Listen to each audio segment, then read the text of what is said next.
Convido a todos a fechar os olhos e elevar nossos pensamentos a Deus, nosso Pai, Jesus, nosso Mestre. Vamos pedir aos bons espíritos que acompanham lá nessa casa, abençoe a palestra de hoje, nossa palestrante, cada palavra dita por ela possa entrar em nossos corações, que podemos aplicar seus ensinamentos no nosso dia a dia. Possamos deixar de lado nossos problemas, esquecer nossas angústias e focar-nos nos ensinamentos do Mestre. Que assim seja, graças a Deus. A palestra de hoje tem a parábola da figueira que secou, a fonte de consulta. O Evangelho segundo o Espiritismo, capítulo 19, itens 1, 8 e 9. Boa tarde a todos. Boa tarde. Que Jesus, nosso Mestre, nos inspire e nos oriente. Hoje, na presença do amor do Mestre Jesus, eu gostaria de estudar o Evangelho junto com vocês. E para isso, nós vamos ao capítulo 19, que se chama A Fé Transporta Montanhas. E o item é o 8, que é a parábola da figueira que secou. E aqui diz assim: quando saíam de Betânia, Jesus teve fome, e vindo ao longe uma figueira, para ela encaminhou-se, a fim de ver se acharia alguma coisa. Tendo, porém, se aproximado, só achou folhas, visto que não era tempo de figos. Então disse ele à figueira: que ninguém coma de ti fruto algum. E os seus discípulos ouviram. No dia seguinte, ao passarem pela figueira, viram que ela secara até a raiz. Pedro, lembrando-se do que o Jesus havia dito, disse: Mestre, olha como secou a figueira que tu amaldiçoaste. Jesus, tomando a palavra, lhes disse: tende fé em Deus. Digo-vos em verdade, que aquele que disser a esta montanha, tira-te daí e lança-te ao mar, mas sem hesitar no seu coração, acreditando firmemente de que tudo o que houver dito acontecerá, verá um efeito que acontece. E aí no item seguinte, que é o item 9, o Evangelho nos explica essa passagem do Evangelho de Marcos. E ele diz o seguinte, de maneira bem clara: a figueira que secou é o símbolo das pessoas que apenas aparentam bondade, mas que na realidade nada produzem de bom. Dos oradores que têm mais brilho do que solidez. Suas palavras agradam aos ouvidos, sem, no entanto, revelarem algo de substancial para os corações. A figueira simboliza também todos aqueles que, tendo meios de ser úteis, não o são. Todos os sistemas vazios, todas as doutrinas sem base sólida. O que falta, na maioria das vezes, é a verdadeira fé. A fé produtiva, a fé que abala as fibras do coração. A fé que transporta montanhas. São árvores cobertas de folhas, mas carentes de frutos. É por isso que Jesus as condena à esterilidade, porque dia virá em que se acharão secas até a raiz. Significa dizer que todos os sistemas, todas as doutrinas que não houverem produzido nenhum bem para a humanidade, cairão reduzidas a nada. Que todos os homens, deliberadamente inúteis, por não terem posto em ação os recursos que traziam consigo, serão tratados como a figueira que secou. E para nos acompanhar nesta tarde, eu trago o nosso amigo Emmanuel. Emmanuel, é difícil estudar o Evangelho, estudar qualquer coisa, e não dar uma passadinha pelas palavras de Emmanuel. E esse livro tem um nome bem sugestivo. É o livro da Esperança, onde Chico Xavier, ele traz Emmanuel nos explicando o Evangelho. E aqui, no capítulo 37, que se chama Exercício do Bem, Emmanuel fala a mesma coisa que este capítulo do Evangelho. Ele fala assim, deixando claro que é Emmanuel. Então a gente sabe que vem uma explicação e um puxão de orelha de carona. Comumente, inventamos toda a espécie de pretextos para recusar os deveres que nos levam ao exercício do bem. Acomodados no conforto das vantagens pessoais, no imediatismo do mundo, sabemos que é preciso agir e servir na solidariedade humana, mas derramamos desculpas aos montes, escondendo a teimosia e mascarando a deserção. Nos confessamos incompetentes, alegamos cansaço, nos afirmamos sem tempo, nos declaramos enfermos, destacamos a necessidade de vigilância no corte do vício, pedimos cooperação. Aqui e ali, usamos expressões permanentes que justifiquem a fuga, como muito difícil, impossível, melhor esperar, vamos ver. E ponderamos vagamente quanto aos arrependimentos que nos amarguram o coração e complicam a vida por conta de sentimentos, ideias, palavras e atos infelizes a que nos precipitamos de maneira impensada no passado. É essencial o conhecimento do bem para que o bem se realize. O apóstolo Tiago afirmou: todo aquele que sabe fazer o bem e não o faz, comete falta.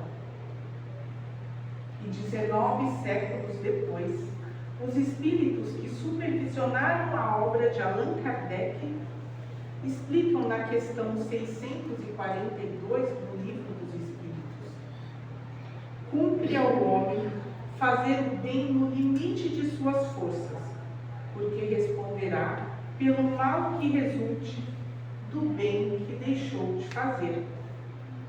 O Espiritismo, dessa forma, definindo-se como a religião da verdade e do amor, mas também da justiça e da responsabilidade, vem esclarecer que responderemos não só pelo mal que houvermos feito, mas também pelo mal que resultou do nosso comodismo em não praticar o bem que nos cabia fazer.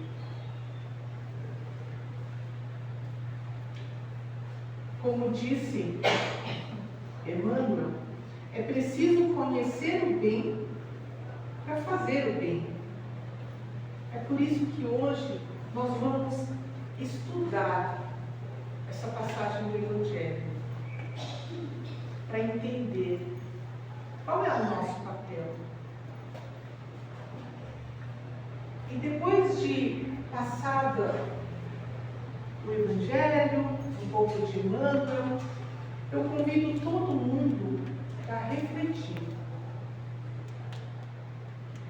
Qual é o nosso propósito no mundo? Qual é o papel que nós desempenhamos no mundo? Em nossa rotina, nos dias, no dia a dia, quando nós despertamos de manhã, até o momento em que deitamos a cabeça no travesseiro à noite, quanto deste tempo, neste intervalo entre acordar e dormir, nós estivemos conectados com Deus? Quanto tempo e quanto de nossas atitudes, pensamentos, falas, sentimentos estiveram baseados no bem, focados no bem, direcionados para o bem? Porque tem aquela passagem em que Jesus convida o jovem rico para segui-lo e pede que ele doe as suas posses para segui-lo. E o jovem, mesmo amando Jesus, mesmo conhecendo e mesmo se encantando pelo seu evangelho, ele não teve coragem de trocar de vida. Jesus continua convidando os seus seguidores ao trabalho. Hoje em dia ainda, Jesus continua convidando a cada um de nós que o conhece para segui-lo. Mas ele não espera que nós deixemos a nossa vida de lado, porque seria fácil. Vamos convir que é muito mais fácil nos fecharmos num monastério, enclausurados, para viver para Jesus.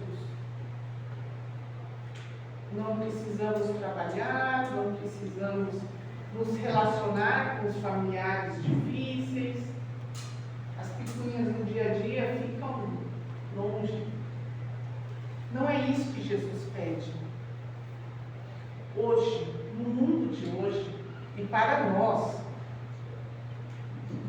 encarnados neste mundo, nesta vida, Jesus pede que nós vivenciemos o Evangelho dele no nosso cotidiano. Ele pede para permearmos o nosso cotidiano com os ensinamentos dele. Quanto do nosso dia a dia é conectado, é vivido de acordo com os ensinamentos dele? No cuidado da casa, no trabalho, nos relacionamentos, no trânsito, no ônibus cheio. Quanto nós entregamos da nossa vida a Jesus? Porque para seguir Jesus é assim. É trazer os ensinamentos para a nossa vida. É costurar a nossa rotina, o nosso dia a dia, as nossas atividades com essa linha luminosa do amor. É isso que ele nos pede. É viver a nossa vida de encarnados, que precisa de alimento, descanso, dinheiro para pagar as contas, conscientes de que somos muito mais do que isso, de que nós somos espíritos encarnados e que para encarnarmos nós traçamos um plano Nós trouxemos um propósito para cá. Ninguém veio a passeio. Não é fácil, porque quando nós chegamos aqui, nós esquecemos. Nós esquecemos o que já aprendemos, mas também esquecemos aquilo que erramos. E começamos do zero. Começamos como um caderno em branco. E hoje, começando mais um ano, ainda estamos em janeiro, o convite é este. Vamos fazer um ano diferente, além daquelas metas que todo mundo faz no ano. Além daquelas metas que eu sempre faço, e aliás toda segunda-feira eu renovo, que eu vou me exercitar e vou comer menos e nunca consigo. O convite é: vamos, a partir de agora, a cada dia, vivermos, caminharmos por este mundo presentes, conscientes, porque para fazer o bem é preciso presença. É preciso estarmos atentos aos sentimentos, aos pensamentos. E aí, depois disso, as palavras que proferimos, as atitudes, porque tudo que sai da nossa boca, todas as atitudes carregam aquilo que vai no nosso coração. É a intenção antes daquilo que é dito. É como disse Emmanuel: quanto nós já não temos no coração de amarguras e arrependimentos por conta de atos, falas, ideias que no passado nós nos jogamos e falamos e aconteceu e a cabeça estava quente. Quando nós estamos conectados com Jesus, nós conseguimos aquele minuto para não falar. As palavras estão na minha garganta, mas eu sei quando as minhas palavras podem magoar o outro. O nosso bem-estar nunca pode ser construído em cima da dor do próximo. É como Jesus nos ensinou: orai e vigiar. Orar é nos conectarmos a Deus. E vigiar, isso sim é muito a nossa parte. Nós pedimos a Deus. Mas quanto do nosso dia a dia, das nossas atitudes, nós fazemos jus àquilo que pedimos? É como o Pai Nosso.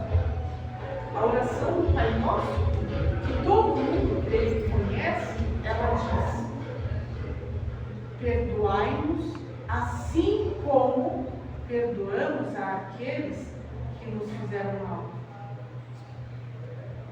Na oração do Pai Nosso, nós colocamos uma condição. Jesus nos ensinou que o perdão que nós pedimos tem uma condição: eu vou perdoar o outro. Para ser digna do perdão de Deus, eu ofereço o meu perdão ao outro.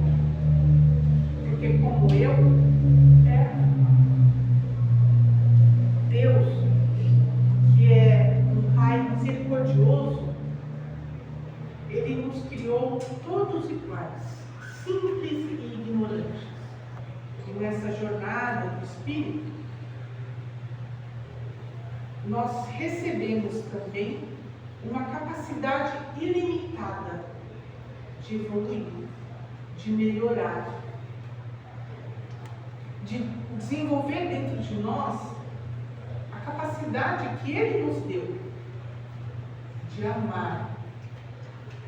Começamos com instintos, passamos pelos sentimentos, até chegar naquela parte mais nobre, o manjar, que é o amor. E depois que nós aprendemos um pouquinho sobre o amor, se depender do nosso esforço, se nós quisermos muito, como Jesus falou, se nós desejarmos de coração, nós conseguimos vislumbrar um pouquinho da essência do que é o amor dele, do amor que ele nos deu. Amar ao próximo como ele nos amou é o maior dos ensinamentos. Amar a Deus e amar ao próximo como ele nos amou. Acabou. Todas as lições estão nisso. Não é fácil. Talvez por ser tão complicado, a gente só tenha recebido essas 2 lições. Quem sabe depois venham outras, né? No capítulo 11 do Evangelho, eu convido todos a ler. Chama-se A Lei de Amor. E nesse capítulo, o Evangelho nos fala o seguinte: o amor é de essência divina e todos, do primeiro ao último, têm no fundo do coração a centelha desse fogo sagrado. Às vezes, nós não exercitamos. Às vezes a gente faz que nem a academia, que a gente promete e não vai, fica lá.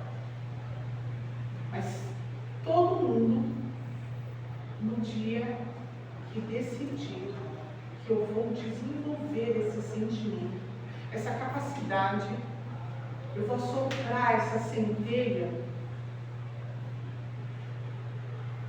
não dá mais para sermos como éramos. A gente não consegue,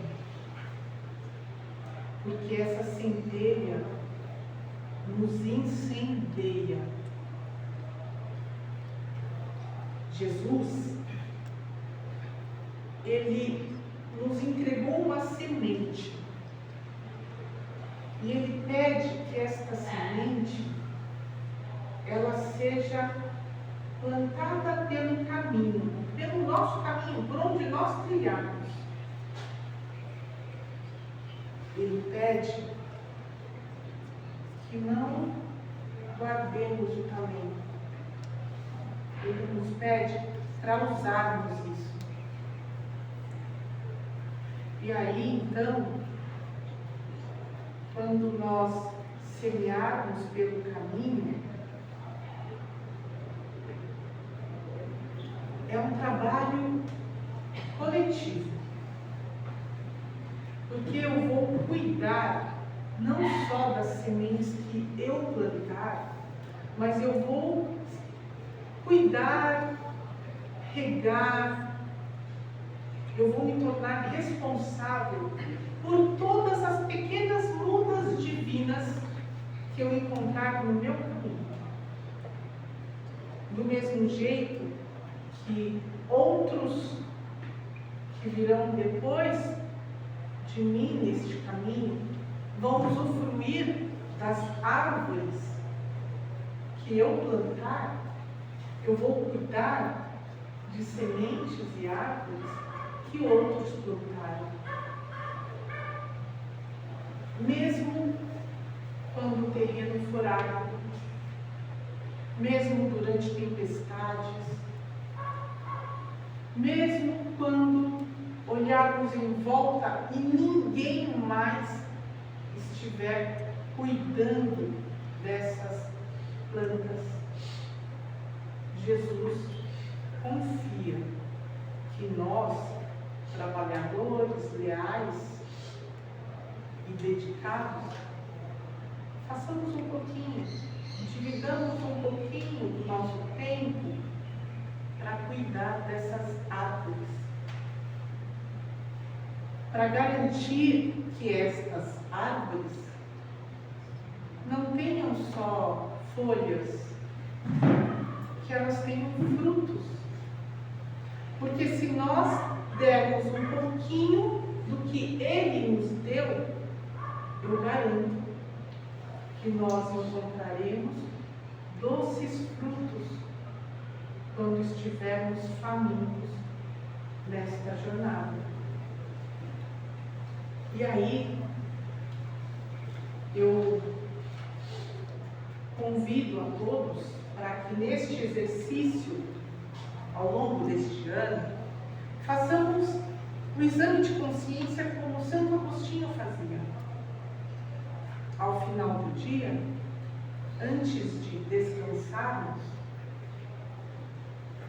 repassarmos as atividades do nosso dia para fazer um balanço moral do que fizemos, para chegar no final do dia e nos perguntarmos: o que eu fiz hoje para contribuir com o mundo? Que bem eu fiz hoje? Eu convido a todos para chegarmos no final do dia e nos perguntarmos: hoje, Jesus pôde contar comigo? Ou eu neguei o Mestre inúmeras vezes? Hoje, eu fui figueira seca? Ou eu ofereci frutos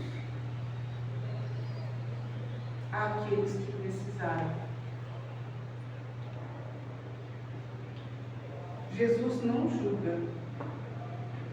E mesmo que tenhamos negado o Mestre em muitos momentos, Ele não se decepciona. Porque assim como Ele conhecia Pedro, Ele nos conhece.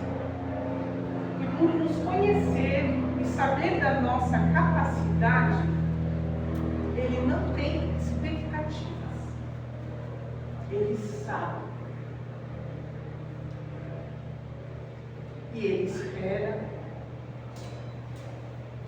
Porque como Deus, Jesus é bom o tempo todo.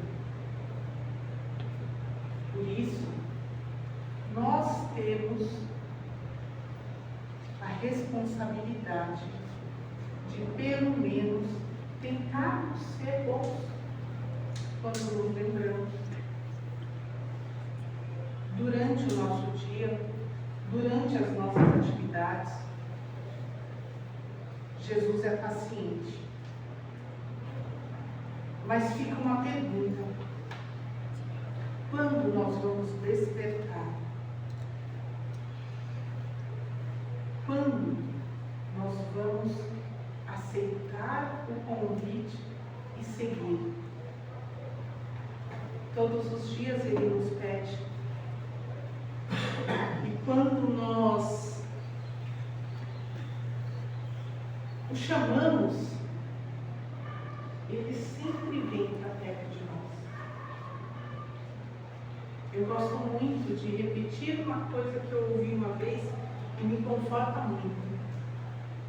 Jesus está a uma prece de distância e o Mestre nunca nos deixa. O seu amor, ele é mágico.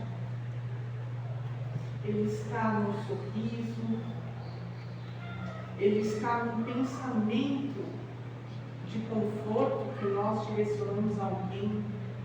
Ele está em todas as preces. Que ao longo deste ano, nós o tenhamos bem perto do coração. E que nos lembremos, a todo momento, tanto quanto seja possível, que o Mestre conta conosco, cada um de nós. Para Ele não tem muito e nem tem pouco. Ele recebe com alegria um pouquinho que nós podemos dar. Porque é assim que o mundo se torna um lugar melhor. Uma boa tarde a todos.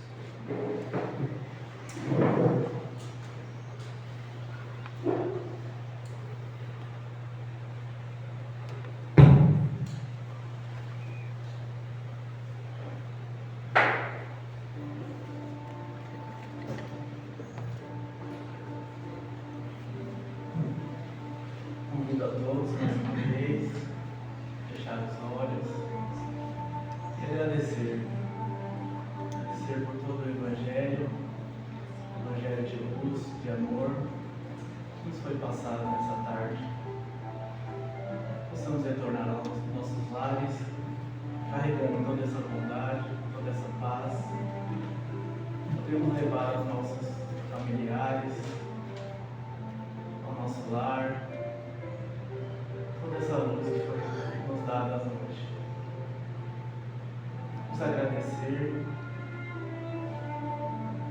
pela oportunidade de todos os dias ter um dia pela frente para fazermos diferente, fazermos o que a gente não acertou no dia anterior, podemos corrigir. Cada oportunidade que nos é dada, temos que fazer valer a pena, pois o Mestre sabe de tudo, cada um de nós está passando e está olhando por nós nesse momento. Para finalizar, convido a todos a fazer a prece que o Senhor nos ensinou. Pai nosso que estás no céu, santificado seja o vosso nome. Venha a nós o vosso reino. Seja feita a vossa vontade, assim na terra como nos céus. O pão nosso de cada dia nos dai hoje. Perdoai as nossas ofensas, assim como nós perdoamos a quem nos tem ofendido. Não nos deixeis cair em tentação, mas livrai-nos de todo mal. Que assim seja, graças a Deus. Muita paz a todos. Boa tarde.